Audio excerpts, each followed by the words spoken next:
सबसे पहले तो हम लोगों का जो मांग था, सरना सीरम टोली के सामने से जो रैंप है उसको हटाने का मांग था। इसके बाद हम लोग आदिवासी के हर एक मुद्दे को उठाना चाहते हैं, क्योंकि बस हम लोग अगर सरना सीरम टोली की ही बात करें तो हम लोग सीमित रह जाएंगे, क्योंकि हम लोग आदिवासी की बात करते हैं तो आदिवासी की हर मुद्दे को हम लोग आवाज़ में उठाते हैं। उसमें आता है आपका पेशा कानून को भी हम लोग लागू करने की मांग करते हैं।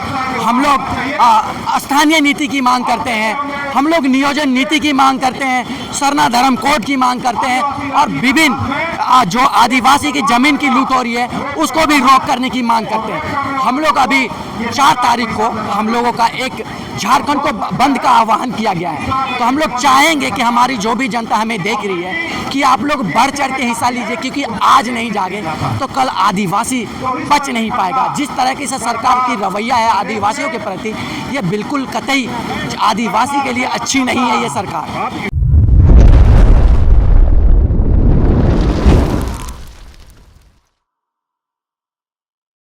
राजभवन के पास क्या मुद्दा लेकर के हैं, किन मुद्दे को लेकर हैं? देखिए, हम लोग सबसे पहले तो हम लोगों का जो मांग था, सरना सीरम टोली के सामने से जो रैंप है उसको हटाने का मांग था।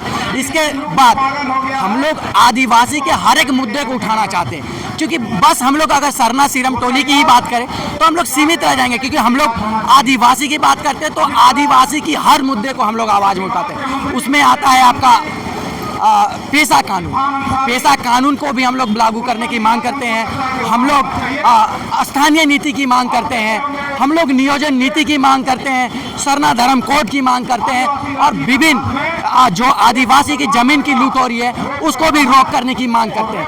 हम लोग अभी 4 तारीख को हम लोगों का एक झारखंड को बंद का आह्वान किया गया है। तो हम लोग चाहेंगे कि हमारी जो भी जनता हमें देख रही है कि आप लोग बढ़ चढ़ के हिस्सा लीजिए, क्योंकि आज नहीं जागे तो कल आदिवासी बच नहीं पाएगा। जिस तरह की सरकार की रवैया है आदिवासियों के प्रति, ये बिल्कुल कतई आदिवासी के लिए अच्छी नहीं है ये सरकार। आप युवा हैं, आदिवासी युवा हैं, लेकिन नाराज हैं सरकार से, क्या कारण है? जी बिल्कुल, हम लोग सरकार से बहुत ही नाराज़ हैं, क्योंकि हम लोग सोचते थे कि ये आदिवासी है, ये अबुआ सरकार की बात करती थी, लेकिन ये अबुआ करके हमें बबुआ बनाने के काम की है। क्योंकि ये सरकार यदि आदिवासी होती तो आज आदिवासियों के छाती पे पैर रखने की बात नहीं करती। एक तरह से जो सीरम टोली है, जो सरना स्थल है, वे आदिवासियों के लिए एक बहुत ही बड़ा आस्था का केंद्र है। वहाँ पे रैंप उतार कर वे आदिवासियों के सीने पे पैर रखने की बात के समान है।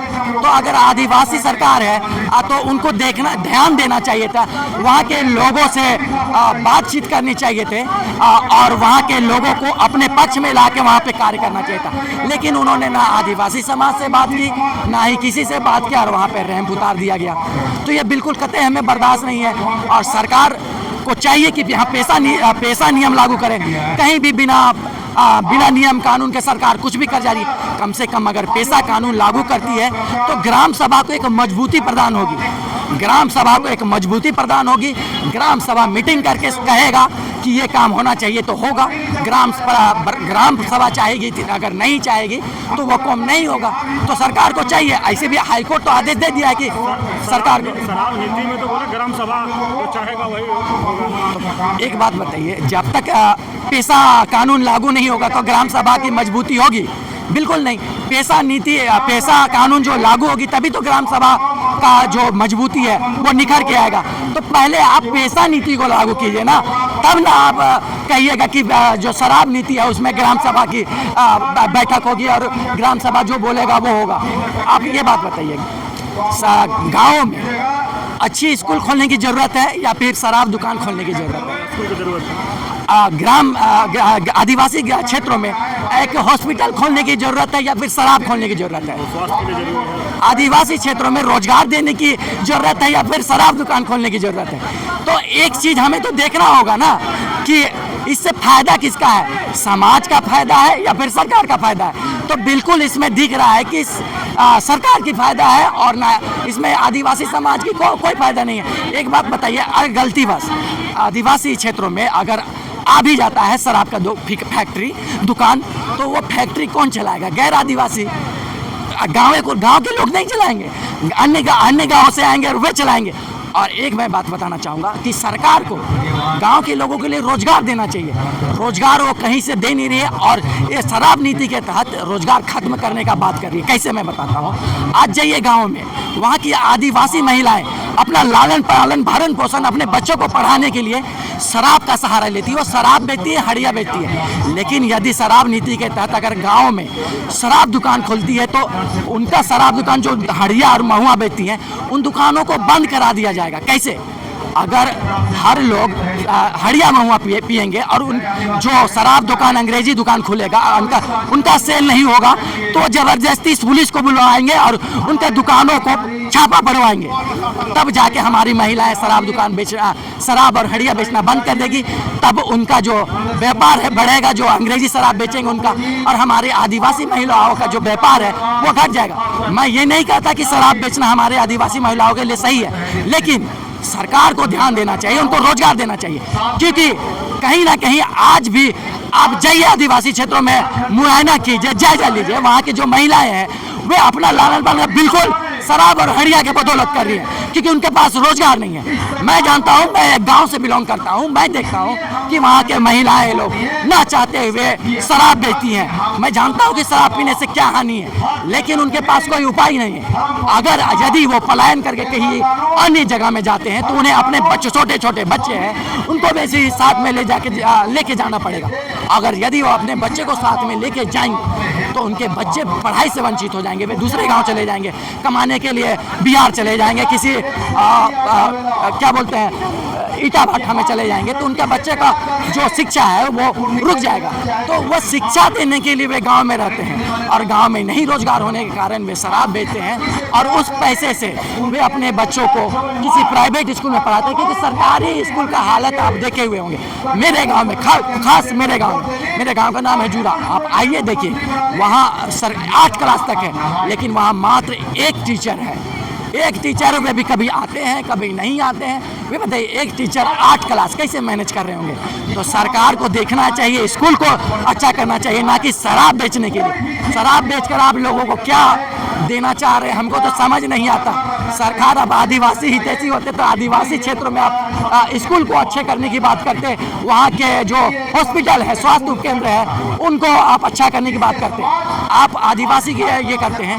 आप जाइए आज यहाँ रांची के हॉस्पिटलों में जाइए, जो एक नीति है अबुआ स्वास्थ्य बीमा या फिर प्रधानमंत्री क्या ये जो उपचार करने वाला एक नीति है, प्रधानमंत्री क्या स्वास्थ्य बीमा योजना के तहत कितने हॉस्पिटलों में इलाज हो रहा है? बिल्कुल नहीं हो रहा है। आप आइए, वहाँ इलाज के नाम पे कुछ नहीं होता, बोलते हैं कि हमारा पैसा आने में दिक्कत होता है, इसलिए इस नियम के तहत आपका इलाज नहीं होगा, आप पैसा लाइए तब आपका इलाज होगा। तो सरकार जी, आप पहले रांची को आप अच्छा कीजिए, आप रांची हॉस्पिटल को अच्छा कीजिए, देखिए, जायजा लीजिए कि आपका जो अबुआ स्वास्थ्य के नाम पे आपने जो नियम बनाया है उसका लाभ कितने लोग ले पा रहे हैं, उस पर आप जायजा कीजिए। आप दारू बेचने चले हैं, क्या इसी दिन के लिए आपको सरकार बनाया गया था?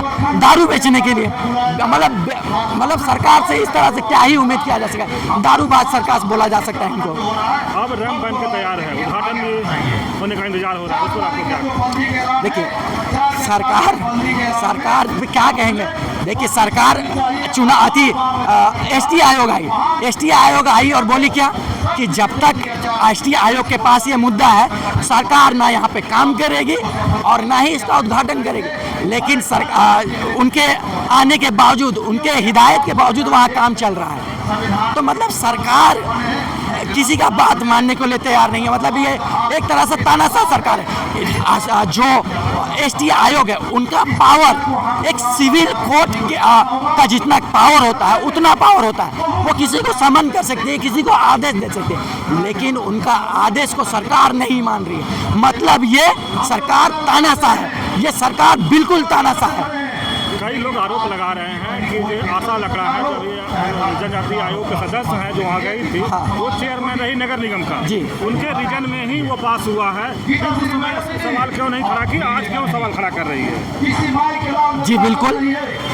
देखिए, जो एसटी आयोग है, उनके पास स्वतः खुद से तो कार्य नहीं करेगी, उनके पास कोई आवेदन देगा कोई उनके पास ज्ञापन देगा तभी वो वर्क करेगी। ऐसे नहीं ना आप किसी मुद्दे पे आप चले जाइएगा, उनके पास ज्ञापन जाएगा तभी तो वो आएंगे। तो उनके पास ज्ञापन गया तो वे मुख्यमंत्री से बैठक की बात की, लेकिन मुख्यमंत्री तो इतने ढीठ है कि वे बैठना भी नहीं चाहती हैं। वे जब आने का प्लान बनाए तो मुख्यमंत्री के जो सचिव हैं वे बोल दिए कि अपरिहार्य कारण की वजह से हम बैठक को रद्द कर दें। तो भाई आप ना कोई कारण बताते हैं ना कुछ बताते हैं, और आप जब उनको 5 दिनों के अंदर रीजन बताने के लिए दिया गया तो ये चले जाते हैं विदेश, और उन्हीं 5 दिनों के अंदर ये एकदम रात्रि में लाइट जला के चोर के तरह ये काम करते हैं, और ये कहते हैं कि उनको बोलते हैं कि ऐसा कार्य नहीं करना चाहिए। आपको किस तरह से कार्य करना चाहिए आप अपने गिरेबान में झांक के देखिए, पहले अपने गिरेबान में झांकी के देखिए, पहले झांकिए अपने आप को, फिर सिखाइएगा अपने बाप को।